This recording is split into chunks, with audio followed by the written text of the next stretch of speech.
Occupée par la France en 1830, l'Algérie devient en 1954 le théâtre de la plus douloureuse guerre de décolonisation qu'ait connue la France et même l'ensemble des pays européens. Le 1er novembre 1954 fut marqué par la proclamation du Front de libération nationale FLN qui fixe les objectifs de la lutte armée pour l'indépendance nationale par la restauration de l'État algérien souverain. Une vague d'attentats contre les Français en Algérie marque le début de la guerre. En France, l'événement a peu de retentissement, pourtant c'est le début d'une guerre de décolonisation qui durera 8 années. Le 5 novembre, le gouvernement français envoie des renforts militaires en Algérie. Chères auditrices, auditeurs de Radio des Sans Voix, je vous invite à suivre cet entretien réalisé avec l'une des figures emblématiques de la guerre de libération nationale, Monsieur Abdelkader Guerrouj, témoin de cette guerre de révolution qui marque l'histoire de notre Algérie. C'est moi la voix, non c'est moi la voix, non c'est moi la voix. Nous sommes la voix. Nous sommes tous la voix des sans-voix. Bonjour Monsieur Guerrouj et bienvenue sur la radio des Sans-Voix. Oui, bonjour. C'est moi qui suis honoré de votre invitation. Je tiens à vous féliciter pour le travail que vous avez entrepris de faire et dans lequel je ne suis pas étonné que vous rencontriez les difficultés que vous avez. Monsieur Guerrouj, pouvez-vous vous présenter à nos auditeurs? Je suis Guerrouj Abdelkader Di Djilali. J'ai été condamné à mort pour ma participation à la lutte de libération à l'intérieur du FLN. Je suis d'origine et de formation politique communiste, mais tous mes amis savent que j'ai adhéré au FLN, non pas le 1er novembre 1954, mais le 3 novembre, dès que ça a éclaté. Moi, le colonialisme, je le connaissais sur le terrain, et j'avais commencé à le combattre sur le terrain avec Jacqueline, ma première épouse, Allah yarhamha. Quand je parlais du colonialisme, je savais de quoi je parlais, et quand ça a éclaté à mon initiative, nous nous sommes réunis, nous étions 24 personnes au Douar Rochba, dans les monts de Tlemcen, tous à l'unanimité, à la suite de ce que je leur avais dit, enfin, que j'avais lu sur les journaux que ça avait éclaté, tous comme un seul homme, nous avons décidé de participer au combat, alors que même le FLN, on n'en avait pas entendu parler. On s'est dit, il faut y aller. Non seulement nous avons décidé d'y aller, mais nous avons même pris ce jour-là, séance tenante, des dispositions pratiques, et nous avons désigné des personnes qui devaient acheter du matériel de sabotage pour commencer les sabotages dans la région sans chercher qui était à la tête. 1er novembre 1954, 1er novembre 2016, 62 ans après le déclenchement de la guerre de révolution. Qu'est-ce qui a évolué dans la société algérienne et qu'est-ce qui vous désole dans cette même société? Et ce qui révolte mes compatriotes, en général, me révolte aussi, parce qu'on ne se révolte pas pour rien. On ne se révolte pas pour rien, sinon on est complètement dingue. Je constate qu'il y a certaines choses qui existaient même du temps du colonialisme et qu'on aurait pu conserver. Et je vais vous donner un truc tout à fait banal. Quand j'étais petit écolier et jusqu'au bac, je n'ai jamais entendu parler de leçons particulières. Je ne peux évidemment pas incriminer le personnel enseignant puisque j'ai moi-même, après l'indépendance, une des fonctions que j'ai exercé différentes fonctions de responsabilité et j'ai été directeur de l'administration générale au ministère de l'Éducation nationale aux côtés de M. Ahmed Taleb. Eh bien, il me semble que dans la société en général, il y a une perte de la moralité. Il y avait une morale qui existait. Moi, je suis issu d'un milieu très pauvre.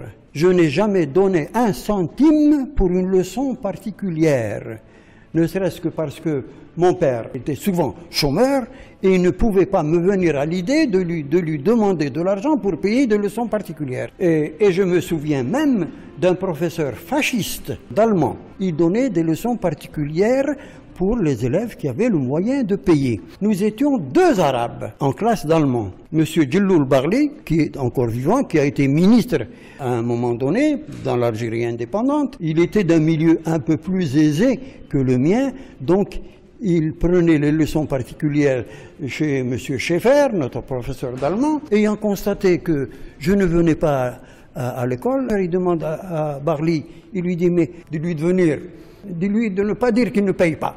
Vous voyez, enfin, même des colonialistes qu'on accusait parfois de racisme, ils arrivaient à dépasser leur racisme.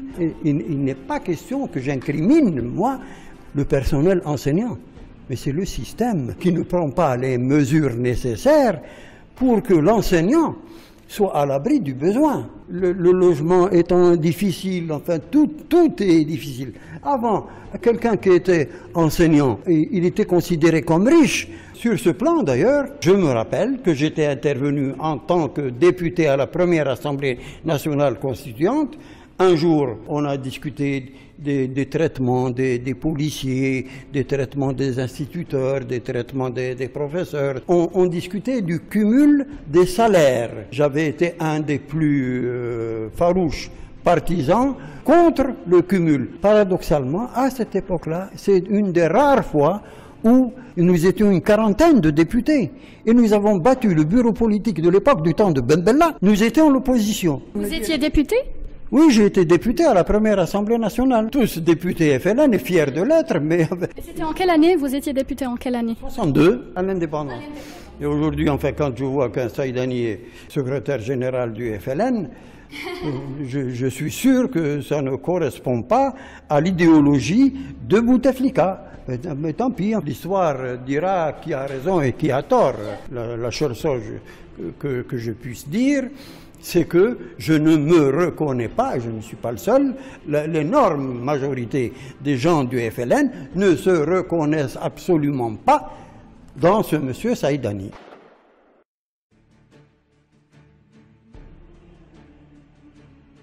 Peut-on dire aujourd'hui que vous êtes un survivant de la guerre d'Algérie? Oui, je suis un survivant de la guerre d'Algérie. Monsieur Guerrouj, pouvez-vous expliquer brièvement à nos auditeurs dans quelles circonstances avez-vous été condamné à la peine de mort? J'ai été arrêté le 4 janvier 1957 et la bataille d'Alger a commencé sous la houlette du général Massu, quelques jours après, le 6 ou le 7 janvier. Et d'ailleurs, pendant que je sortais d'une séance de torture, les policiers qui me torturaient entre 2 séances de torture, ils m'ont dit « Vous n'avez pas de chance, Massu vient de prendre le pouvoir. » On m'a pas dit, enfin, on a confié le pouvoir. Non. Massu vient de prendre le pouvoir. Sous-entendu, avec Massu, vous n'échapperez pas. Heureusement pour moi, quand j'ai été arrêté, la police ne savait pas que l'attentat contre le général Massu avait été commis par un de mes groupes, au Frévalon. Et malheureusement, on l'a raté. L'arme qui devait le tuer s'est enrayée parce qu'avec la même arme, quelques semaines auparavant, on avait tué un des chefs de la Main Rouge, Gérard Etienne, à El Biar. J'ai été arrêté sur dénonciation par quelqu'un qui avait vaguement entendu parler de moi, mais qui n'avait jamais travaillé directement avec moi, qui était dans les groupes que je contrôlais. Mais la chance pour moi, c'est que, il n'a jamais pu dire qu'il m'avait remis une arme ou que je lui avais donné une arme. Sous la torture, sous les différentes tortures, que ce soit la torture à l'eau, ou que ce soit la torture à l'électricité, 5 ou 6 séances de torture à l'électricité, une seule séance torture à l'eau. Dans les 2 cas, je me suis senti mourir. Après, je me suis réveillé, je ne sais pas comment. La torture à l'électricité aussi, je sais pourquoi ils ont arrêté au bout de la 6e ou la 7e séance de torture. Ils ont arrêté parce que j'étais très athlétique, j'ai fait beaucoup de sport. Un des policiers a cru plaisanter en me disant « Ben vous voyez, c'est pas plus difficile qu'à 1500 mètres. » Vous aviez quel âge à cette époque? J'avais 26, 27 ans, je suis né en 1928. Personne n'a pu m'accuser d'avoir fait telle ou telle chose, moi personnellement. J'ai même été confronté avec 2 dames en sortant de la première séance, quand j'ai été torturé à l'eau, le lendemain, ici au commissariat central d'Alger. L'une s'appelle Hélène Timsit, donc une Française d'origine juive, et l'autre, je crois qu'elle était speakerine à la radio. Je crois que c'était le début de la télévision à cette époque-là. Mais cette émanant était speakerine à la radio. Il y avait l'accusateur, celui qui m'a amené. Pourquoi ils vous ont accusé? D'avoir remis 2 bombes à ce Georges Marcelli, que j'ai retrouvé après en prison. Bon, c'était un Français, mais qui travaillait dans des groupes que je contrôlais. Et il s'est dit, bon... Oui, bien sûr, lui aussi il a été torturé, puis je l'ai retrouvé en prison. Donc, moi je me suis emparé de certaines contradictions dans ce qu'il avait raconté. J'ai été aidé en cela par les 2 dames. Au commissariat central? Au commissariat central, qui n'étaient pas réellement sous mes ordres. Qui étaient sous les ordres du Parti communiste à l'époque. Moi j'étais déjà FLN, mais quand j'avais besoin de faire telle ou telle chose, je faisais appel à des gens qui n'étaient pas dans mes groupes terroristes. Je faisais appel à ce qu'on appelle la voix du soldat. Vous ne savez pas ce que c'est que la voix du soldat? Moi je dis pour rigoler, pour plaisanter, c'est une voix qui ne porte pas loin. Ça c'est l'histoire du Parti communiste. La voix du soldat, c'était un organisme dépendant du Parti communiste algérien, dans lequel il y avait des Français, des Arabes, etc. L'objectif de la voix du soldat, c'était de distribuer des tracts dans les milieux de l'armée française pour leur dire « il ne faut pas tirer sur les Arabes ». 99% des Européens bénéficiaient du régime colonial. Une infime minorité était avec nous. Quand je voyais des gens qui étaient dans la voie du soldat, qui se retrouvaient en prison, au lieu d'être en prison pour distribuer des tracts, prends une arme, c'est ce que nous avons fait. Nous, c'est pas parce que j'étais communiste que je me voilais la face sur toutes les bêtises commises par le Parti communiste. D'ailleurs, depuis l'indépendance, j'ai été un peu tenu à l'écart par la direction officielle. Ce qui ne les a pas empêchés, un jour, que le Parti communiste algérien était interdit, je ne sais pas si c'est sous Ben Bella ou sous Boumedienne, ils ont eu besoin de tenir une réunion secrète. Ils se sont adressés à qui? À vous? Ah oui! Et la réunion a eu lieu chez moi. Donc, ils m'en veulent parce que je suis parti un des premiers. Bon, je n'en tire pas gloire, parce que moi, le colonialisme, je ne l'ai pas connu dans les bureaux. Je l'ai connu surtout dans les campagnes et dans la montagne, là où il y avait des bacharas, des caïds, des gardes champêtres, des gardes forestiers, et c'est ceux-là qui comprimaient les Arabes que nous étions. Tandis que même les gens qui ont été dans les syndicats, que ce soit syndicats, CGT, communistes, etc., ils sont dans les syndicats, mais ils sont dans les bureaux. Moi, j'étais avec les paysans, avec les montagnards, qui souffraient parfois. Il y a eu une épidémie de variole, où il y a eu dans un petit coin de rien du tout 17 morts.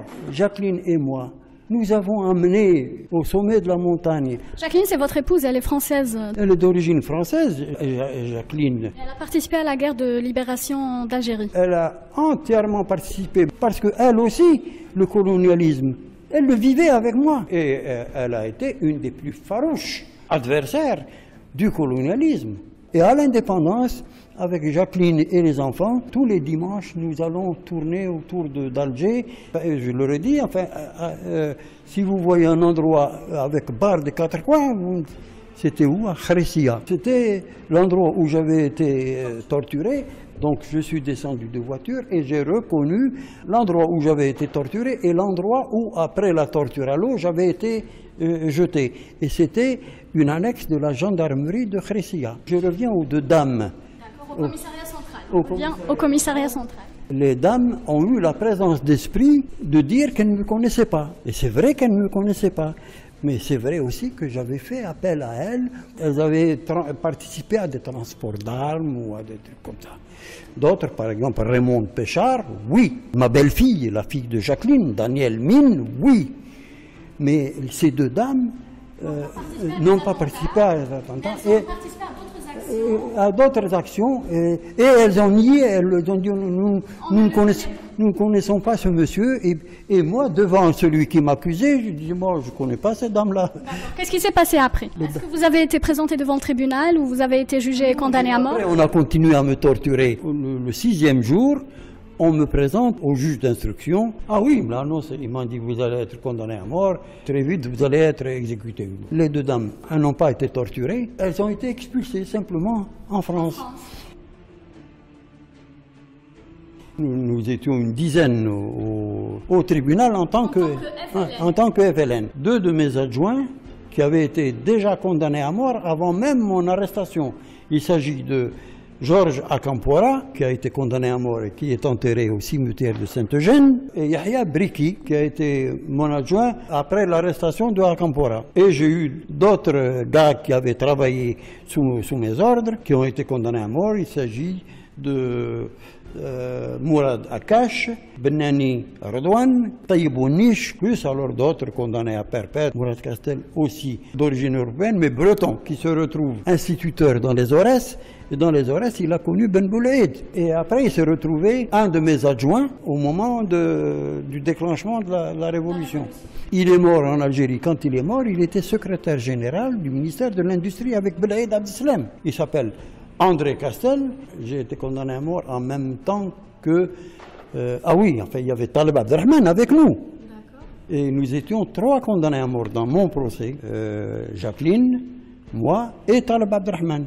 Malheureusement, Taleb Abderrahmane, c'était sa 3e condamnation à mort. Jacqueline et moi, nous n'avons été condamnés à mort qu'une fois. Nous sommes le seul couple de condamnés à mort de la guerre d'Algérie. Il n'y a pas eu d'autres maris et femmes que Jacqueline et Abdelkader Guerrouj. Alors, Monsieur Guerrouj, que ressent un condamné à mort lorsqu'il entend la sentence prononcée contre lui? Un condamné à mort, quand il entend la sentence prononcée contre lui, évidemment, ça ne peut pas lui faire plaisir, mais moi, je ne peux parler que de ce que j'ai ressenti, moi, mais je ne peux pas parler des autres. Moi, je m'y attendais, pour une raison bien simple, c'est que sur le plan des faits qui pouvaient m'être reprochés, il n'y avait rien du point de vue du droit, qu'il soit français ou autre, pour me condamner à mort. Il n'y avait pas des aveux de moi, il n'y avait pas une dénonciation de quelqu'un, il n'y avait rien pour me condamner à mort. S'ils m'ont condamné à mort, c'est pour m'exécuter. Et donc, ce qui a fait que j'ai été condamné à mort, c'est que j'ai revendiqué, la tête haute, les actions commises par mes groupes, et je les ai situées dans le combat libérateur de tout un peuple. Ça ne leur a pas plu. Ma déclaration, elle a été publiée après par la presse. Moi, ça m'amuse. Lorsque Hollande il se réclame du souvenir de François Mitterrand. Or, Mitterrand, il était ministre de l'Intérieur, et c'est lui, en tant que ministre de l'Intérieur, qui a le plus grand nombre d'exécutés sur la conscience. Il se prétend socialiste, pour moi, non. Mitterrand, ce n'était pas un socialiste, c'était un colonialiste. Qu'est-ce que vous avez ressenti lorsque vous avez entendu la sentence prononcée contre vous? J'étais fier. J'étais fier. Et puis je pensais à tous mes amis. Il y en avait qui étaient déjà tombés au maquis. En 1957, il y avait déjà 3 ans de guerre. En plus, quand j'ai été condamné à mort, je venais d'apprendre que 2 de mes compagnons qui étaient avec moi au maquis avant même que nous soyons FLN, nous étions au maquis dans la région de Tlemcen avec Tar Omri et Hilali Moussa. Les 2 étaient déjà tombés au maquis. Et comme c'était comme mes frères, tous les peuples qui se sont révoltés, ils ont laissé des plumes. Il y a des gens qui sont morts, eh ben, je ne serai qu'un mort de plus. Si j'ai de la chance, je préfère mourir en combattant. Dieu n'a pas voulu. Vous êtes d'origine de Tlemcen? Oui, je suis né à Tlemcen. Que diriez-vous, Monsieur Guerrouj, aux jeunes Algériens qui ne connaissent la guerre de l'indépendance qu'à travers les livres d'histoire. Le conseil que je leur donnerai, c'est qu'ils participent d'une manière ou d'une autre à la construction du pays, parce que le pays est à construire. Nous avons fait, nous qui avons combattu et nous sommes le seul peuple à nous être débarrassés par les armes, nous être débarrassés du colonialisme. Il n'y a pas d'autre peuple sur terre, en dehors du peuple algérien, qui se soit débarrassé du colonialisme. C'est le nôtre. Donc, si nous pouvons garder cette fierté, c'est maintenant, nous avons fait une guerre de libération, mais les révolutions restent à faire. La révolution industrielle reste à faire, la révolution culturelle reste à faire, la révolution de l'éducation reste à faire. Il y a trop de démagogie et trop de gens qui se remplissent les poches. Il faudrait mettre un peu d'idéalisme dans notre vie. Bon, je suis d'origine pauvre, je suis fier. C'est une raison qui m'oblige à faire en sorte que le peuple vive mieux. Parce que la pauvreté ne peut être que l'apanage des peuples attardés. Un peuple qui veut avancer, il faut qu'il se débarrasse de la misère. 54 ans après l'indépendance, et avec la vague de kidnapping d'enfants que connaît actuellement l'Algérie, des voix s'élèvent pour réclamer l'application de la peine de mort. Pour un ex-condamné à mort que vous êtes, que ressentez-vous face à ces nombreux appels? Alors, je trouve légitime la colère ou même l'écœurement de ceux qui sont touchés, pas seulement de ceux qui sont touchés dans leurs proches, mais le peuple algérien, lorsqu'il y a un enfant qui est assassiné, c'est le peuple algérien qui devrait se révolter. Mais la révolte n'empêche pas l'analyse. Les assassins, ils méritent plus que la mort. Mais la mort, même le Coran, qu'est-ce qu'il vous dit? ما كان غير ربي سبحانه ليحيي ولا يقتل واحد اللي ولو كان يكون عنده الحكم بين يديه ويحكم على واحد بالإعدام راه يسمى يجي في بلاصة ربي سبحانه دونك هو راه يعمل الكفر دونك les gens qui prennent la peine de mort ils n'ont pas fait d'analyse et je pense qu'ils n'ont rien dans la cervelle parce que s'ils font une analyse un peu plus approfondie ils arriveraient à deux choses. Un, du point de vue religieux, ils n'ont pas le droit. Mais maintenant, du point de vue légal ou scientifique ou tout ce qu'on veut, toutes les études montrent que l'exécution de la peine de mort n'a jamais été dissuasive. Ce qui est dissuasif, c'est l'éducation d'un peuple. Et un peuple qui n'est pas éduqué, il ne peut pas évoluer. Et l'évolution va jusque-là. Ou une nation qui conserve la peine de mort, c'est un peuple ou une nation attardée. Ça a été ma position quand on a eu une discussion sur la peine de mort à l'indépendance, et ça a été ma position, je la confirme. Pourquoi doit-on abolir la peine de mort? On doit abolir la peine de mort parce qu'elle est inutile. Elle ne transforme pas la mentalité des gens, elle ne transforme pas la société. Ce qui est à changer dans les mentalités, c'est la société. Si on veut que ce soit collectif, il faut que l'éducation joue son rôle. Quelles sont les nations qui sont le plus avancées du point de vue social? Ce sont celles où il y a le moins de crimes. Prenez la Suède, prenez le Danemark, prenez la Suisse. Alors, monsieur, le dossier des disparitions forcées ou involontaires n'est toujours pas élucidé et l'État algérien fait la sourde oreille face aux nombreux appels des familles de disparus, des militants des droits de l'homme et du groupe de travail sur les disparitions forcées de l'ONU. Pourquoi ce mutisme selon vous? Ma réponse est simple. Avant les disparus de la décennie noire, dont on ne sait pas ce qu'ils sont devenus, on estime souvent à juste raison qu'ils ont été assassinés. On ne sait pas par qui, et jusqu'à présent, on ne sait pas si c'est par les autorités légales ou si c'est par ceux dont on dit les islamistes ou les groupes armés qui se revendiquent de n'importe quoi. Moi, je vais un peu plus loin et un peu plus tôt. La lumière ne sera jamais faite sur les disparus de la décennie noire. Tant que des assassinats plus importants restent encore mystérieux, ces assassinats les plus importants, à mes yeux, c'est 1, à Ben Ramdan, 2, Boudiaf. Il y a eu d'autres assassinats. Pourquoi? Parce que les deux ont été exécutés sur l'ordre de leurs frères. L'assassinat de Boudiaf, on ne nous racontera pas d'histoire, c'est les autorités qui ont pris la décision de faire exécuter Boudiaf. Et à Ben Ramdan, on sait qui c'est aussi. Il y a eu d'autres assassinats. Il y a eu Khemisti, qui était mon compagnon de prison. Khemisti, nous étions comme des frères, et c'est lui qui m'avait désigné à la tête de la salle 5, à Al-Harrach, et nous étions ensemble le jour où le GPRA a été créé. Et nous avons fêté ensemble à la prison de Harrach. Nous avons même fait un défilé militaire. Nous, il y avait le professeur Laliam, ça vous dit quelque chose? Madame Laliam, elle a été ministre de la Santé à un moment donné.